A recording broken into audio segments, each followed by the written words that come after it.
Elena avait toujours pensé qu'elle savait lire les silences, surtout ceux de son mari. Avec le temps, elle avait appris à distinguer la fatigue de l'indifférence, le « je t'écoute » du « laisse-moi tranquille ». Pourtant, ce vendredi-là, lorsqu'il lui demanda si elle voulait aller à un dîner chez Martine et Paul, elle ne déchiffra rien, ni invitation, ni enthousiasme, juste une phrase prononcée entre 2 emails et un nœud de cravate. Elle s'appelait Elena, avait 48 ans et une collection de bonnes manières qui lui avait servi de bouclier pendant la moitié de sa vie.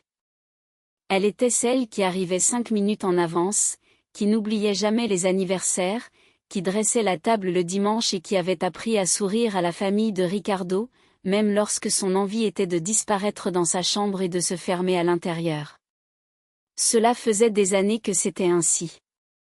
Ricardo, 52 ans, avait un charme ancien qui s'était érodé avec le temps et une manière pratique d'aimer qui la retenait, mais ne la réchauffait pas. Martine était son amie depuis des décennies, 45 ans bien vécus, un rire franc et une façon de dire des vérités, comme si elle goûtait un vin, savourant chaque gorgée. Paul, qu'elle connaissait depuis peu, avait 35 ans, était grand, brun, avec une énergie qui ne se cachait pas. Martine parlait de lui comme on parle d'un été, chaud, bref, laissant des marques. Elle enfila une robe noire simple, avec le dos suffisamment dénudé pour lui rappeler qu'elle avait encore de la peau. Ricardo la regarda comme si elle était un agenda ouvert à la mauvaise page. Il ne fit aucun commentaire, aucun compliment, se contentant de dire « Allons-y, on y va ». La nouvelle maison de Martine semblait une promesse. Verre, bois, odeur de raisin et de four. Elle ouvrit la porte avec un câlin et un « tu es magnifique » qui lui déroula un tapis invisible jusqu'au salon. Paul apparut de la cuisine avec 2 verres et un sourire qui s'illuminait d'abord dans ses yeux. « Elena » prononça-t-il son nom comme s'il le goûtait pour la première fois. Elle changea de main son sac pour dissimuler un frisson. Le dîner commença par des questions légères. Travail, circulation, le temps, toujours le temps, comme s'il justifiait tout ce que nous avions cessé de ressentir. Martine circulait autour de la table comme une mélodie. Elle touchait l'épaule de Ricardo en servant, riait un peu plus fort de ses blagues, se penchait trop près pour remplir son verre. Elena observait sans dire un mot. Paul, assis en face d'elle, avait une patience électrique. Il regardait peu, mais quand il le faisait, son regard se posait. Il y avait une intention même dans la façon dont il tenait son couteau, dans la lenteur avec laquelle il coupait le pain.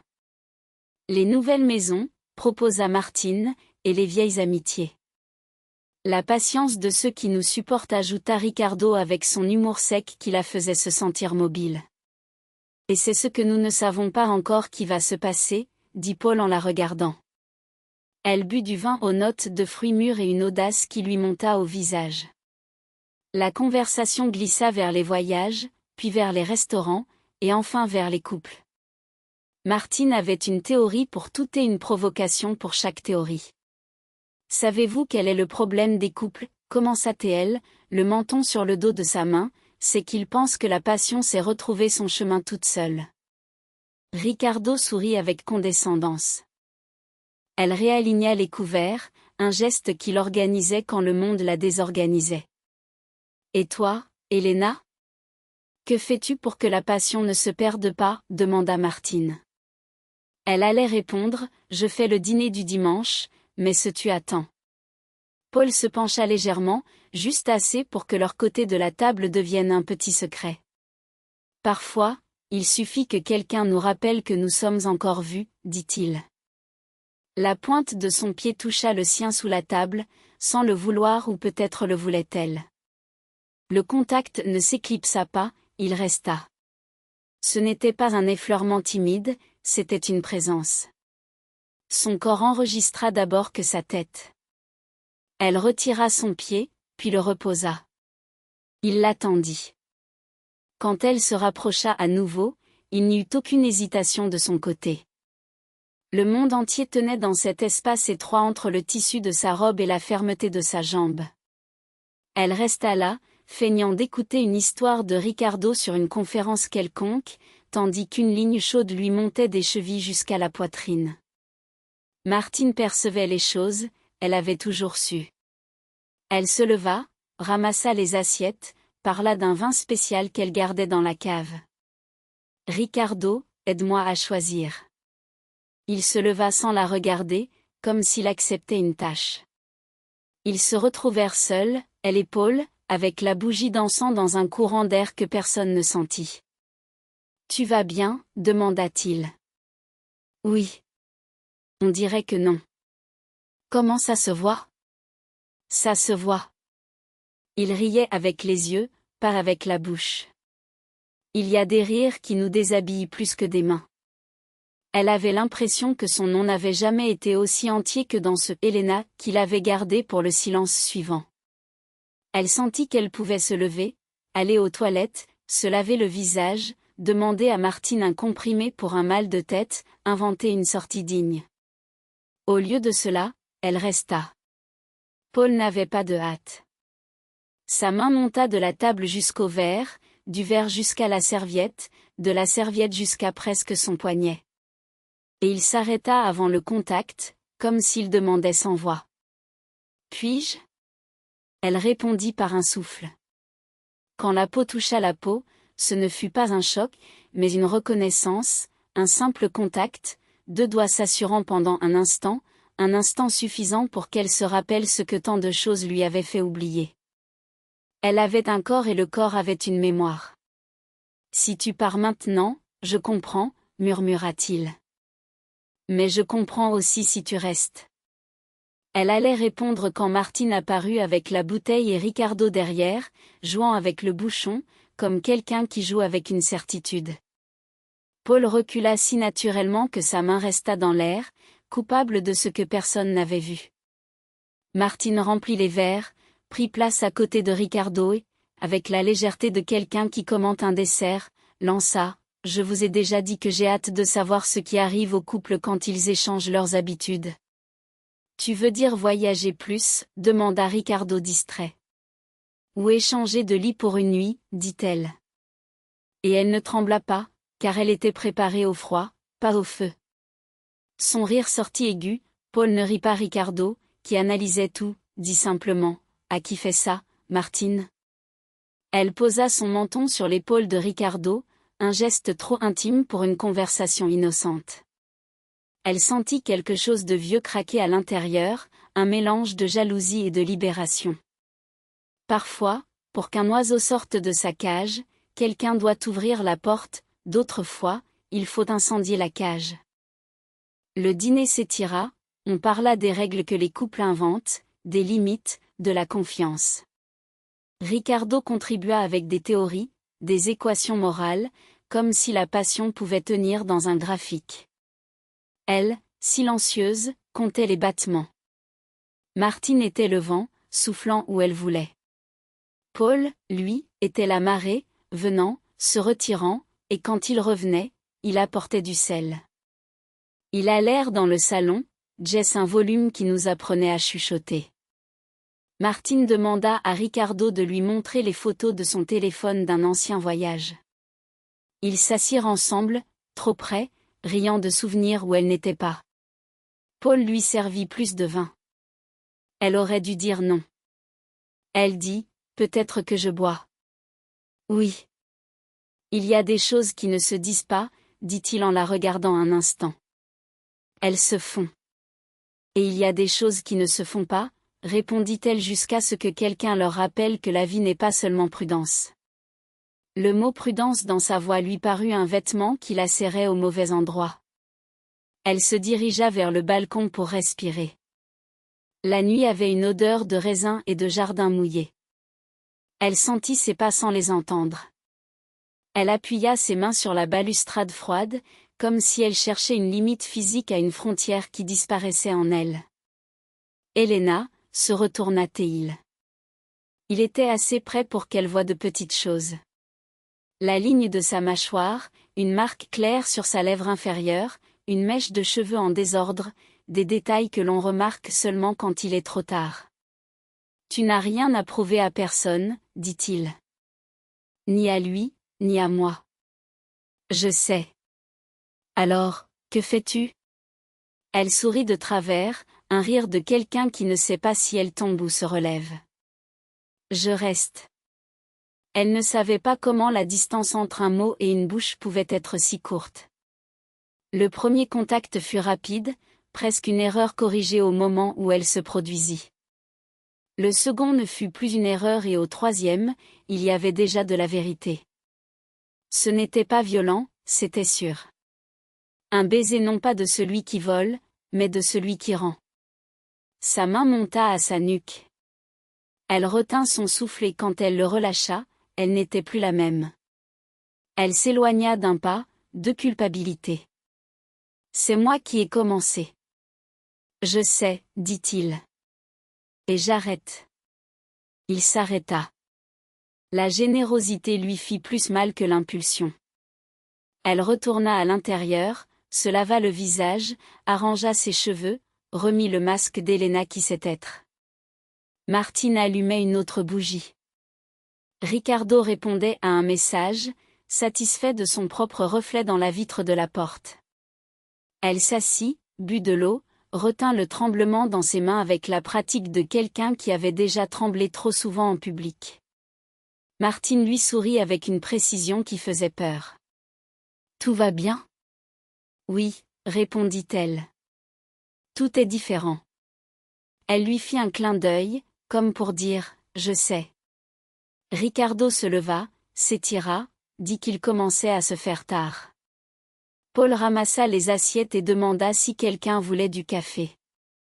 Elle dit non, car son cœur battait déjà suffisamment. Dans la voiture, Ricardo parla de business, de marge bénéficiaire, des travaux sur la route. Elle regarda par la fenêtre, les lumières passant comme des promesses non tenues. Elle porta la main à son cou et trouva sa peau plus chaude qu'elle ne l'aurait dû. Elle pensa au baiser, à ce qui ne s'était pas passé et à ce qui pourrait se passer si elle disait oui une seconde fois. De retour chez elle, elle ôta ses chaussures dans le hall, laissa la robe sur la chaise, se retrouva en chemise de nuit et avec un reste de rouge à lèvres. Elle se lava les dents en se regardant dans le miroir et ne vit aucune culpabilité. Elle vit un sommet, un point où deux lignes se rencontrent et forment un nouvel angle. Elle se coucha à côté de Ricardo. Il se tourna de l'autre côté, comme d'habitude. Son téléphone vibra sur la table de nuit. Un message, numéro inconnu. « Tu dors ?» Elle resta à regarder ce mot si simple et si dangereux. Ricardo ronflait doucement. La ville respirait avec elle. Elle répondit « non » et éteignit la lumière. L'obscurité se remplit de ce qui n'était pas encore arrivé et de ce qu'elle savait déjà qu'il allait arriver demain ou après. Elle ne savait pas. Tout ce qu'elle savait, c'est que les silences depuis aujourd'hui parlaient une autre langue. Et elle aussi, enfin. Elle se réveilla avec le corps encore chaud de ce qui ne s'était pas passé. Ce n'était pas de la fièvre, c'était de la mémoire. Un baiser court, une peau qui se souvenait d'être peau. Elle passa toute la matinée à ranger des tiroirs, comme quelqu'un qui essaie d'organiser des désirs en compartiments. Ricardo parlait de réunions, d'horaires de vol et elle répondait par des hochements de tête. Il ne remarqua rien ou il remarqua et ne voulut pas voir. Qu'est-ce qui fait le plus mal? Un mari aveugle ou un mari indifférent? Martine envoya un message dans l'après-midi. Dîner chez nous encore ce soir. Nous avons des bouteilles qui ne peuvent pas attendre. Ricardo lut par-dessus son épaule et répondit immédiatement, super. Nous avons besoin de distraction. Elle n'en avait pas besoin, ou peut-être en avait-elle plus que quiconque. Elle s'habilla de manière neutre, avec un pantalon clair, un haut léger, mais en dessous, elle mit une nouvelle lingerie qu'elle n'avait jamais montrée à son mari. C'était comme porter un secret contre sa peau. Elle mit du parfum sur ses poignets, derrière ses oreilles.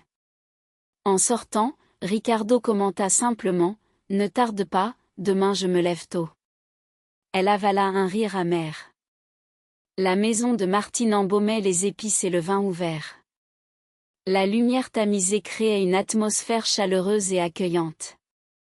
Martine embrassa doucement Hélène sur la joue, son enthousiasme théâtral trahissant des secrets bien gardés. Pendant ce temps, Paul se tenait dans la cuisine, vêtu d'un tablier sombre, les manches retroussées, coupant des herbes avec une précision qui évoquait le silence. Il leva les yeux et prononça simplement « Hélène ». La façon dont il dit son nom suffisait à la désarçonner. Le dîner fut plus léger que la veille, agrémenté de rires et de verres de vin qui s'entrechoquaient. Martine parlait fort, tandis que Ricardo, son mari, tentait de répondre à ses élucubrations. Hélène comptait les minutes, les gorgées, les respirations. Paul s'assit à ses côtés, la chaleur de son corps se diffusant à travers la manche de sa blouse. Il feignait la normalité, mais chaque geste était un code secret. Ricardo était absorbé par son téléphone, Martine servait les plats, et Paul effleurait doucement le genou d'Hélène. Ce n'était pas un accident. Ce ne serait jamais un accident. Tu aimes cuisiner, lui demanda-t-il, les yeux rivés sur son assiette, mais sa voix trahissait son attention. J'aime, du moins j'essaie. Elle croyait qu'il essayait tout ce qu'il désirait. Elle s'étouffa avec son vin, mais Ricardo ne remarqua rien. Martine sourit, tandis que Paul posait sa main sur la table, près de la sienne, sans toucher, mais assez proche pour qu'elle sente la promesse. La flamme était allumée, et elle ne savait pas si elle voulait l'éteindre ou la laisser brûler. Après le dessert, Martine proposa de mettre de la musique. Elle alluma une enceinte et suggéra « Allons sur le balcon. Il fait si beau ce soir. » Ricardo prit la bouteille, tandis qu'elle s'occupait des verres. Hélène et Paul restèrent en arrière. Le couloir semblait plus étroit que d'habitude.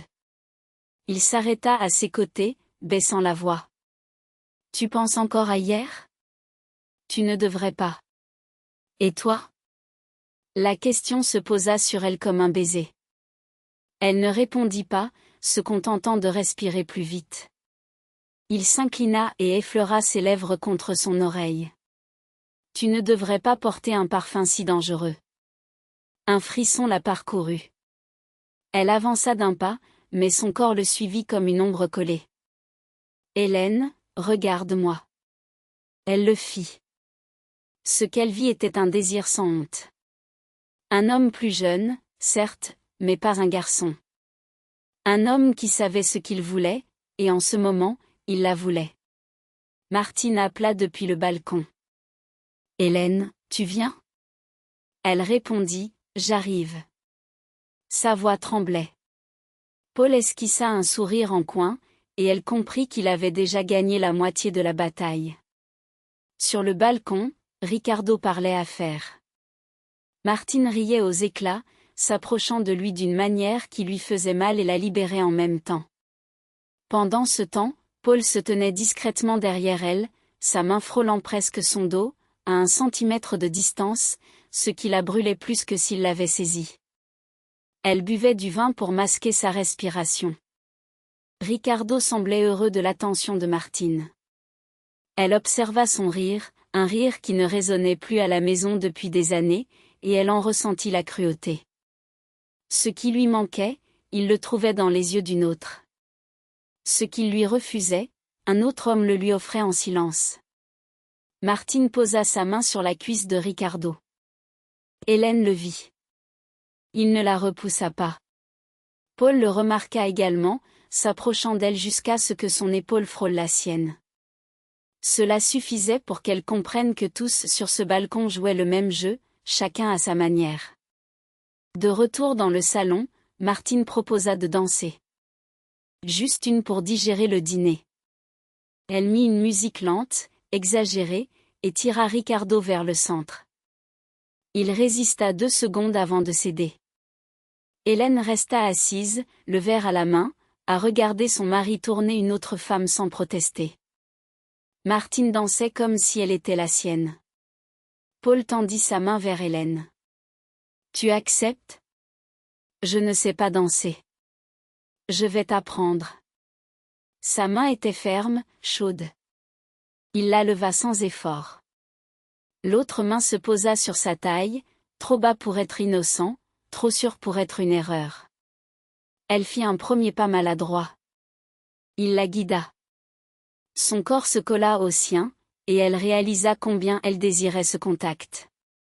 Sa respiration effleurait son cou. Elle ferma les yeux un instant. Quand elle les ouvrit, elle vit leur reflet dans la vitre de la fenêtre. Un couple collé, presque des amants. La musique se termina, mais ils ne se lâchèrent pas tout de suite. Martine applaudit, riant. Ricardo applaudit aussi, sans la regarder. Paul murmura, « Je pourrais danser avec toi toute la nuit. » Elle faillit répondre par l'affirmative. Faillit. Dans la cuisine, lorsque Martine alla chercher du café, Paul s'appuya sur le comptoir et dit, « Il ne te voit pas. Il est mon mari et moi ? Tu es une erreur. » Les erreurs justes changent la vie.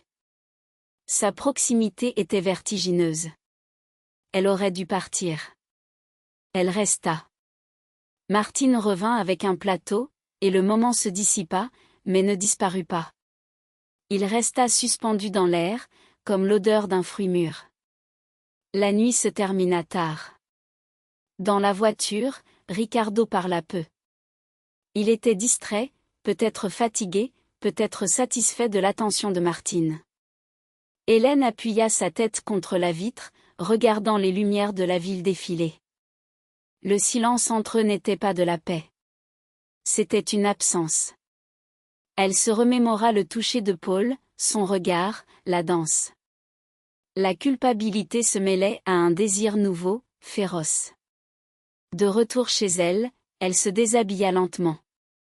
Elle effleura la lingerie qu'il n'avait pas vue, que personne n'avait vue. Le tissu lui rappelait le corps d'un autre. Elle s'allongea, mais ne trouva pas le sommeil. Son téléphone vibra à nouveau. Un numéro inconnu, mais elle savait. « Je sens encore ton parfum. » Elle lut à voix basse, comme une confession. Ricardo ronflait, indifférent. Elle ferma les yeux. Elle ne répondit pas encore, mais la flamme était allumée, et elle n'avait plus la force de l'éteindre. Le lendemain matin, elle se réveilla plus tôt. Elle prépara du café, rangea la cuisine, comme si elle tentait de reconstruire une normalité, mais son corps ne mentait pas. Chaque geste rappelait le toucher d'hier. Chaque respiration avait le rythme de la danse. Ricardo sortit en hâte, l'embrassa sur le front et s'en alla. Elle resta seule avec l'écho des mots de Paul. Les erreurs justes changent la vie. Elle se regarda dans le miroir de la cuisine. Pour la première fois depuis des années, elle vit une femme vivante. Elle réalisa que la ligne qu'elle jurait de ne jamais franchir était déjà floue. Il n'y avait pas de retour en arrière. Son téléphone était toujours retourné, lorsqu'elle le sentit vibrer. Elle avait décidé de ne pas répondre la nuit précédente, mais le matin apporta un nouveau courage, ou peut-être juste la continuité de son audace. Elle lut le message de Paul, sa main tremblant moins qu'elle ne l'aurait cru. Aujourd'hui, à 17h30, je passe par la rue de là-haut. Ce n'était pas une question, mais un engagement murmuré. Elle passa la journée à ranger ce qui ne nécessitait pas de rangement. Elle changea les draps, nettoya le plan de travail, aligna les bouteilles dans le placard. Chaque geste était une excuse pour faire avancer l'horloge. Ricardo lui envoya un court message vocal. Réunion tardive, je dîne sans toi.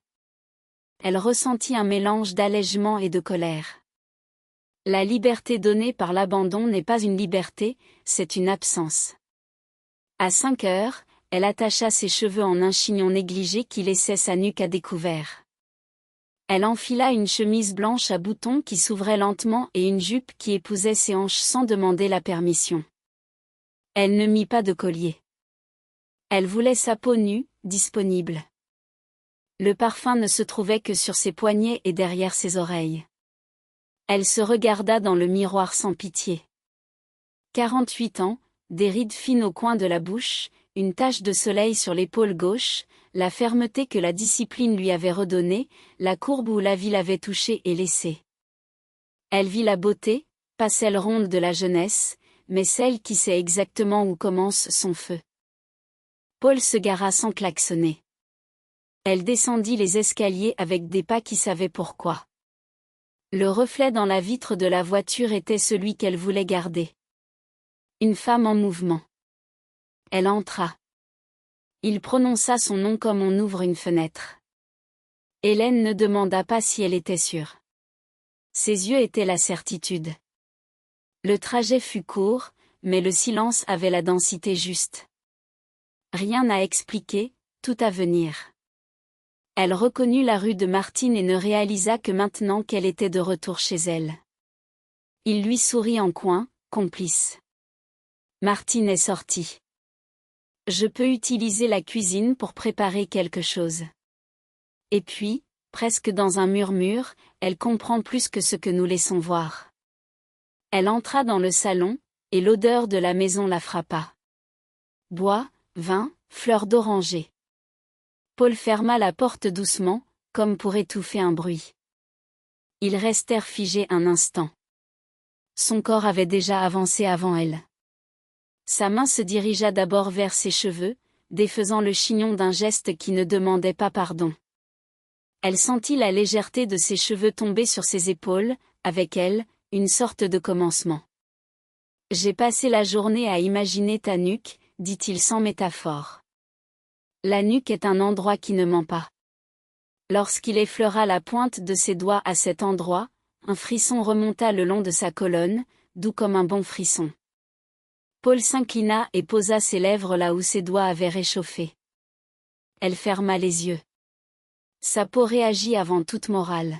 « Dis-moi d'arrêter », demanda-t-il avec le courage de celui qui sait qu'il n'entendra pas cette demande. Elle ne dit rien. Au lieu de cela, elle se tourna vers lui, sûre de ce qu'elle voulait. Elle vit de près la ligne de sa mâchoire, l'ombre de sa barbe, la petite cicatrice près de sa lèvre. Les détails, si petits, allument l'intimité comme des allumettes. Elle posa sa paume sur son torse. Il était chaud, vivant, urgent. Son cœur trouva le sien et ils formèrent un rythme qu'elle reconnut comme s'il avait toujours été le sien. Le premier baiser ne fut pas une répétition de celui du balcon, mais une profondeur. Paul embrassait comme s'il apprenait rapidement, fermement, mais attentif, intensément, mais patiemment. Sa main se posa sur sa taille, trouvant la courbe exacte entre la côte et la hanche, et elle céda un pas, deux, jusqu'à ce que son dos touche le bois de la table à manger. Il colla son corps sans la pousser. Elle l'embrassa à son tour avec une faim ancienne. Cela faisait des années qu'elle ne sentait pas sa bouche comme un territoire. Lorsqu'il s'éloigna un instant, ses yeux descendirent lentement. Ils n'évaluaient pas, ils admiraient. C'était différent.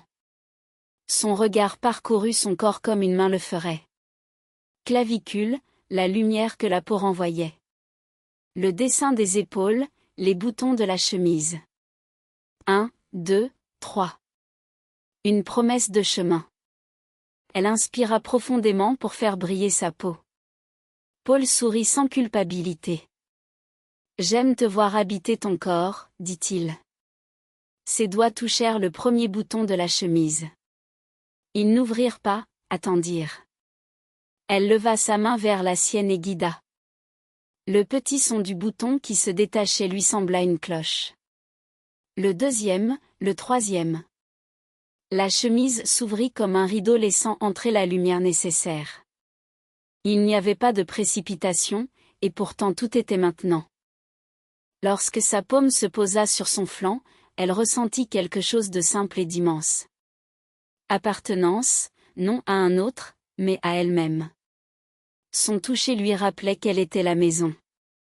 Ensuite, ce furent les épaules, la peau où l'été avait laissé des marques, la différence de température entre la partie exposée et la partie cachée. Paul respecta les poses comme si chaque centimètre avait un nom. Lorsque ses doigts tracèrent la courbe qui descendait de l'épaule au bras, sa respiration se raccourcit. Il le remarqua et n'accéléra pas, approfondit. Sa bouche chaude dessina un chemin bref là où ses doigts marquaient. Elle ferma les yeux et appuya sa tête contre le panneau de bois, écoutant son propre corps. Sa main descendit le long de son flanc, là où la peau est plus attentive. Elle trouva sa taille et resta là, mesurant la largeur de sa confiance. Elle rapprocha ses hanches, un geste clair. Elle sentit sa réponse, le poids qui s'appuyait contre elle. Leurs corps se rapprochèrent, comme s'ils avaient toujours été destinés à se rencontrer ainsi. Dans ce moment suspendu, Helena comprit que le silence qui l'avait entourée pendant tant d'années était sur le point d'éclater. Elle se laissa emporter par cette vague de désir, consciente que chaque geste, chaque baiser, chaque souffle les rapprochait un peu plus de l'inévitable. La passion, longtemps étouffée, s'éveillait en elle, et elle savait que rien ne serait plus jamais comme avant. Alors qu'ils s'enlaçaient, le monde extérieur disparut. Les doutes, les peurs, les regrets s'effacèrent, laissant place à une certitude nouvelle, elle était vivante, elle était désirée, et elle était prête à embrasser ce qui viendrait, peu importe les conséquences. Abonnez-vous à la chaîne de Non